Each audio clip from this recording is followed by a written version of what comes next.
Fala galera, sejam muito bem-vindos da coletiva do Tidico. Gente, o São Paulo não para, né? Todos os dias, muita coisa, muita informação, muita notícia. E eu, Tidico, vou atualizar e falar tudo aqui pra vocês nesse vídeo recheado de tudo que acontece, tudo que rola no nosso mais querido e mais amado São Paulo Futebol Clube. O quê?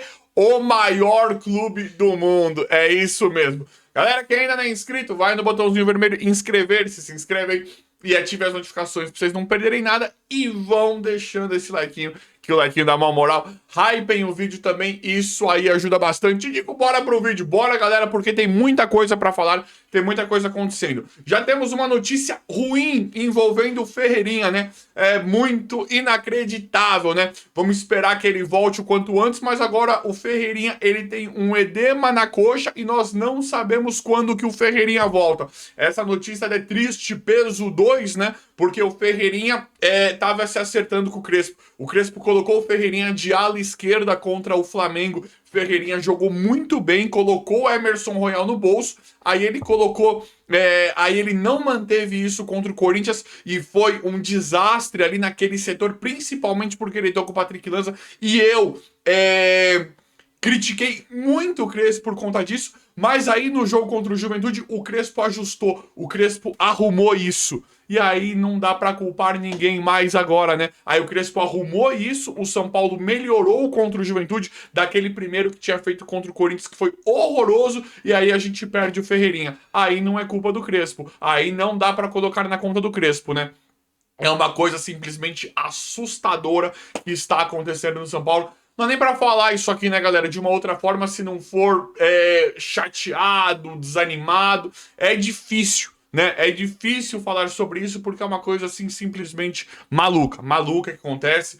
É inacreditável. Não dá pra falar. Não dá pra falar se é azar. O Crespo fala, não existe azar. Mas o que é, então? É tanta incompetência assim, é tamanha incompetência, eu acho que mistura incompetência, um trabalho horroroso, né, de, sei lá, de departamento médico, junto da preparação, eu acho que é um todo, né, eu acho que tem problema aí na preparação dos jogadores, depois para recuperar o jogador, aparentemente os jogadores estão voltando meia bomba, e eu acho que tem azar também, porque não é possível. É uma coisa assim, simplesmente inacreditável. Então agora nós perdemos um jogador importantíssimo nas ausências de Lucas, Oscar, Caleri, André Silva, Rian e vários outros. Tá uma composição interessante do Ferreirinha na ala, com o Tapia e o Luciano, né? Com o que tem na mão, tá legal, funcionou melhorzinho, dá pra gente ter uma esperança. Mas aí o Ferreirinha se lesiona e não sabemos quando ele volta. Galera, é maluco, mas vamos torcer pra ele voltar o quanto antes, porque o Ferreirinha é um jogador muito importante, né? Participou do gol contra o Juventude. Eu particularmente gosto bastante do futebol do Ferreirinha. Vamos ver, eu vou informar, vou me apurar sempre e trazer pra vocês assim que tiver alguma atualização, novidade em relação à situação do Ferreirinha. Outra notícia muito ruim é o Rafael Goleiro, né? Rafael Goleiro, que é um goleiro que eu adoro. Finalmente consigo falar isso, né? Que depois do Rogério Ceni nós temos goleiro. Tivemos goleiros assim horrorosos, né? Como Jandrei, Sidão. O Denis, infelizmente, não fez aquilo que a gente esperava. Renan Ribeiro, Felipe Alves, Volpe, goleiros assim horrorosos, Jean e muitos outros, né? Goleiros horrorosos, que ficava sempre aquela coisa, né? E agora, depois do Rogério, como é que vai ser? Agora o Rafael, pra mim, é um baita de um goleiro. Eu acho ele muito bom de verdade mesmo. Acho que o Rafael tá numa baita fase e aí tomou o terceiro amarelo. Em um jogo que a gente vai precisar muito do Rafael, né? Mas muito provavelmente jogará o Yang. O Yang é um goleiro que tem aparentemente, né, tem um futuro muito promissor. Já vimos outros goleiros da base entrarem no São Paulo e não darem certo, mas o Yang é um goleiro que aparentemente vai dar o retorno que nós esperamos. Então acho que é mais uma oportunidade pro Yang. Muito provavelmente será o Yang, né? Acho que vai ser ele, não vai ter jeito. Nessa ausência do Rafael, que fará muita falta pro time de São Paulo. Mas vamos torcer pro Crespo melhorar o time, o Crespo que ainda é uma grande incógnita, né? Estão falando que ele vai ficar para 2026, aquela coisa toda, mas pelo que a gente vê, é uma grande dúvida em relação à continuidade do Crespo para 2026 no São Paulo. E galera, eu tenho que falar do Lucas, mas antes de eu falar do Lucas, porque é muito importante isso, a questão do Lucas Moura, né, do amanhã, da continuidade do Lucas Moura no São Paulo. Antes de eu falar do Lucas, eu tenho que falar da situação do São Paulo. Neste momento, nós enfrentamos coisas ruins. Uma temporada horrível de 2025, no desfecho final, né? No desfecho total da coisa, nós vemos uma temporada 2026, infelizmente, muito ruim. Então, uma coisa que eu queria falar aqui pra vocês, que eu estive analisando e que eu queria trazer pra vocês aqui, é em relação à tabela do Brasileirão. Vou colocar aqui na tela, vocês vão olhar aqui comigo agora. Tá aí, ó. Ó, o São Paulo. Por que eu quis trazer? Te digo, o que você quer falar? Que todos os outros times não estão tão diferentes assim do São Paulo. Te digo como assim. Olha lá, ó. Tirando Flamengo e Palmeiras, é óbvio. Aqui tá diferente. Tirando Flamengo e Palmeiras, nós temos aqui. Vou falar do Brasileirão, mas eu tô falando das situações dos times de uma forma geral, tá? Cruzeiro. Cruzeiro tá bem, injetou uma fortuna absurda e ainda não ganhou o que está correspondendo com o que eles investiram. Então o Cruzeiro, depois do Flamengo e do Palmeiras, dá para falar sim que o Cruzeiro ele é o melhorzinho, só que com um investimento absurdo. Se não ganhar a Copa do Brasil, vai ficar a ver navios também. Concordo que tem um amanhã mais promissor, mas eu acho que olhando tudo aqui, só dá para falar de Flamengo, Palmeiras e Cruzeiro um pouquinho. São Paulo, neste momento, não está muito distante do Cruzeiro em relação a grandes títulos. E é verdade. Quem tá brigando o título da Copa do Brasil com o Cruzeiro aí, um dos times, é o Corinthians. Corinthians hoje tá abaixo de São Paulo, é a mesma situação instável com o São Paulo. Se o São Paulo não fosse tão ridículo na Copa do Brasil contra o Atlético Paranaense, poderia estar brigando ali com o Cruzeiro, por exemplo. Percebe que eu tô excluindo Flamengo e Palmeiras, tá? Aí, o Cruzeiro um pouquinho acima, injetando uma verdadeira fortuna, e agora, porque já tava nesse plano de injetar dinheiro. Agora só dá pra falar que tá um pouquinho melhor. Tô errado? Mirassol não conta. Mirassol, uma exceção gigantesca, muito bonito o que o Mirassol tá fazendo, mas uma exceção gigantesca para essa temporada. Então, Mirassol não vou falar. Uma coisa que não dá para fazer uma análise. Botafogo, SAF, falam que tá falido lá com o Textor, SAF do Botafogo. Tá melhor que o São Paulo no Campeonato Brasileiro, mas assim, é uma campanha que muito pior que a do São Paulo no saldo final, mediante aos valores investidos, a tudo que o Botafogo poderia ser. Bahia também, para mim, fraco pela questão que falam do planejamento, da organização, é o Grupo City.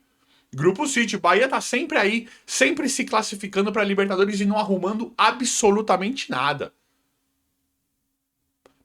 Percebe que a situação desses clubes, independente de estarem melhor financeiramente ou, né, mais organizados que o São Paulo, o saldo final não é tão diferente de um cenário, de um ambiente que nós olhamos o pior possível do São Paulo Futebol Clube? Continua, Fluminense. Fluminense, uma situação muito parecida com o São Paulo. Um clube muito grande, um clube de muita expressão.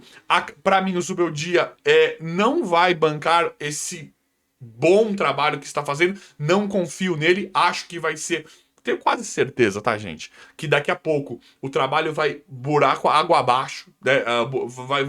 Vai despencar, assim como foi no São Paulo, e o Fluminense acabou de passar por, não consegue se encaixar, não consegue se ajeitar ali, acabou de passar por uma mudança de técnico. Fez bonito no Mundial? Fez, mas situação completamente instável, que ninguém faz ideia do que será o amanhã, bem como o do São Paulo. Red Bull Bragantino, pra mim, é um time patético, eu não vou nem citar aqui. É um time que, na verdade, com todo respeito ao Red Bull, tá, gente? Pra mim é um time que não faz futebol. O Red Bull Bragantino, ele quer se manter, né? Já ouvi falar que em questão de publicidade, marca, propaganda, os caras são geniais, os caras são fenomenais a cunho, a nível mundial, né? Então o Red Bull já ouvi falar que não tá se importando com ganhar título com o futebol. Ele quer mesmo sempre a expansão da marca, a notoriedade e visibilidade da marca. Então o Red Bull ele faz os investimentos ali para se manter na Série A, se classificar para uma Libertadores, para isso que serve a marca Red Bull, né? Então aí também é bem diferente. Corinthians, muito perto do São Paulo, mesma coisa. Assim como o São Paulo ganhou em 2023 a Copa do Brasil, que foi naquele gás, né? Muito mais camisa. Corinthians a mesma coisa. Corinthians pode ganhar a Copa do Brasil naquele gás de camisa, devendo até as calças, situação completamente instável, sem saber o amanhã, ora tá lá na zona de Libertadores, ora se classifica para Libertadores, ora não, ora tá tudo bem, ora tá tudo mal, situação muito parecida com a do São Paulo. Atlético Mineiro, outro também que gasta mais que o São Paulo hoje, tá pior do que no Brasileiro, passou vergonha na Sul-Americana. Passou vergonha na Sul-Americana. Um time também que há pouquíssimo tempo atrás estava super organizado, parari, parará. Vocês estão acompanhando, gente? Grêmio, mesma coisa. Tinha uma proposta de organização também, vai do nada pro lugar nenhum. Tô falando de times gigantescos. Corinthians, Atlético Mineiro, Grêmio. Só time grande. Vasco tá patético, Diniz, de time gigante, não consegue se acertar. Ceará, não dá nem pra considerar. Internacional brigando rebaixamento junto com o Santos. Inter brigando junto com o Santos pra não cair. Internacional, clube grande. Tenho nojo desse time. Clube grande brigando pra não cair. Vai do nada pro lugar nenhum ano após ano. Santos, gigantesco, voltou Neymar brigando pra não cair. Vocês percebem aqui que tirando Flamengo e Palmeiras, dá pra apontar de forma tímida. Dá pra apontar de forma tímida um Cruzeiro nesse caso aqui. Dá pra apontar o Cruzeiro porque tá injetando dinheiro e trouxe, já tava, né? Trouxe assim, né? Já tava com o Matheus Pereira, mas é um recém-contratado, é um cara que chegou nos últimos anos que joga muito, e tem esse Caio Jorge que é um fenômeno. E tem outros jogadores ali que são muito bons, mas assim, dinheiro infinito ali no Cruzeiro. E tá um pouquinho melhor que todos os outros. Percebe que se você se olhar a situação no todo, no geral, o Cruzeiro não tá muito melhor que o São Paulo? Tá melhor. Tá melhor, eu concordo. E tem um amanhã melhor. Porque estão injetando grana. Mas em relação a título, em relação a feitos, concordo, São Paulo tá uma bagunça. Mas vocês percebem do que esses times que eu falei, tirando Flamengo e Palmeiras, que esse sim não dá pra falar nada, todos os outros é uma situação muito parecida com a do São Paulo em relação a não ganhar títulos de grande expressão, inconsistência, não saber o amanhã, tudo pode acontecer. Não é verdade? E aí, eu vi muitas pessoas colocando em xeque a continuidade do Lucas Moura, que tem contrato até 2027 com o São Paulo, finalzinho de 2026, último dia de 2027. Lucas Moura tem contrato até 2027 com o São Paulo. E que história é essa, galera? O Lucas ele é o nosso craque. O Lucas, vocês acham que ele queria se lesionar da forma como ele se lesionou? Olha esse departamento médico de São Paulo. Eu acho que nós precisamos sim ter muito mais paciência com o Lucas. Vamos ter a mesma paciência que nós tivemos com o Lucas, com o Arboleda, com o Luciano, que estão há muitos anos no São Paulo. O Lucas, sempre que pôde jogar, quando chegou na Copa do Brasil, pra mim foi um dos grandes responsáveis, porque um jogador desse nível muda, o jogador desse nível muda todo o ânimo de um time.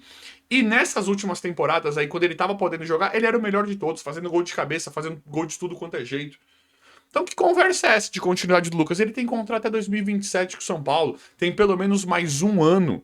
Como assim nós vamos colocar em xeque o Lucas? Nós estamos vendo que o elenco de São Paulo ele precisa melhorar, precisa ser elitizado. Como abrir mão de um jogador desses? Um jogador nível premium desses? Ah, esse Diego tá mais velho, não joga. Eu acredito que o Lucas vai poder recuperar sim. Acho que a lesão do Lucas é menos grave que a do Caleri, por exemplo. E a questão do Lucas eu acho muito mais fácil dele conseguir voltar a jogar. Acho que nunca vai ser o Lucas que ele sempre foi, um pouco abaixo, é óbvio, tanto pela questão da idade, e é normal cair um pouco o desempenho, mas neste momento é muito mais fácil o Lucas voltar ao bom nível do que o Oscar, e até mesmo do que o Caleri, do que o Caleri pela gravidade da lesão, pela diferença de grau de lesão que nós estamos vendo. Então, como assim, galera? O Lucas ele é o nosso melhor jogador. Claro que eu também quero jogadores mais jovens, mais saudável, uma reformulação de elenco muito mais favorável para 2026, e eu acho que isso é uma das exigências para o Crespo continuar no São Paulo. Mas como assim, galera? O Lucas ele é nosso até 2027. E toda a qualidade, sem falar a identificação do Lucas. Ah, eu acho. E para mim, o Lucas, ele não é esse cara chinelão, esse cara que não tá nem aí, quer dar migué, prefere dar migué pra não jogar. O Lucas a gente sabe que se incomoda, que queria estar jogando, que tá sempre com os jogadores, sempre apoiando a molecada, sempre apoiando todo mundo. O Lucas, ele é um cara, ele é aquele bom menino, né? Super bem casado, família super estruturada. O Lucas, ele é um exemplo de pessoa. A gente sabe que ele não vai pra balada, que ele não sai beber, que o Lucas ele é um cara super família, super na dele, que trabalha, que treina. Que conversa é essa?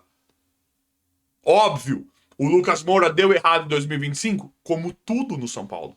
Como tudo, infelizmente, deu errado em 2025. Mas é o Lucas, galera. É o nosso jogador premium, é o nosso craque. Tenho certeza que.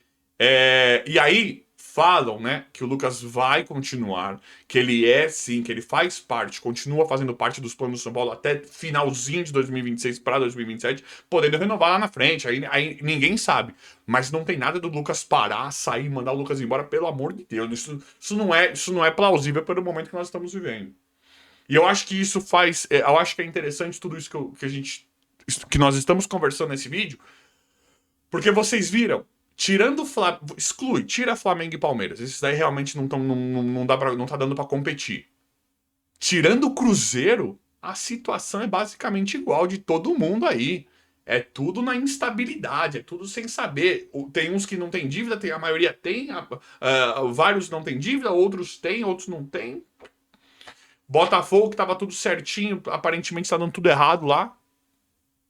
Não é tão diferente, né, no saldo final, em um ano, em toda uma situação que a gente vê tudo de uma certa forma bem desfavorável para o São Paulo. Tô certo ou tô errado? E galera, Bernardo, né, lateral esquerdo, surge aí falando, né, que é São Paulino. Não é a primeira vez que ele fala que ele é São Paulino, que ele jogaria no São Paulo. É sempre aquela conversinha, né, do cara aparentemente tentando se colocar no São Paulo. Não tem proposta oficial, não tem nada de forma oficial, mas tem uma grande tendência, né, para amanhã ou depois. Não seria tão ilógico, tão irreal pensar no Bernardo amanhã ou depois no São Paulo. Lateral esquerdo, bom jogador, já com histórico com o clube, né? Muito São Paulino, 30 anos, hoje ele tá no Hoffenheim, né? E muito provavelmente deve estar querendo, não tem nem contrato, né? Tá lá, deve fazer alguma garantia daqui pra frente. Ele é aquele cara meio lateral esquerdo, um lateral defensor. Pode ser um lateral esquerdo, um zagueiro pela esquerda, pensando em futebol moderno, e agora tá viralizando porque ele falou, né? Ele novamente declara, viralizou o vídeo e novamente ele declara que ele é São Paulino, né? Que ele gosta muito de São Paulo, do Morumbi, e que, claro, obviamente deixando em aberto uma possível vinda amanhã ou depois pelo São Paulo. Então, não seria algo tão difícil caso São Paulo começasse a abrir conversas com o Bernardo, aí, lateral esquerdo do Hoffenheim, né? Por conta de todo o cenário, de todo o histórico, né? Inclusive, ele tem muita história, né? Dos familiares dele com o São Paulo também, que jogou.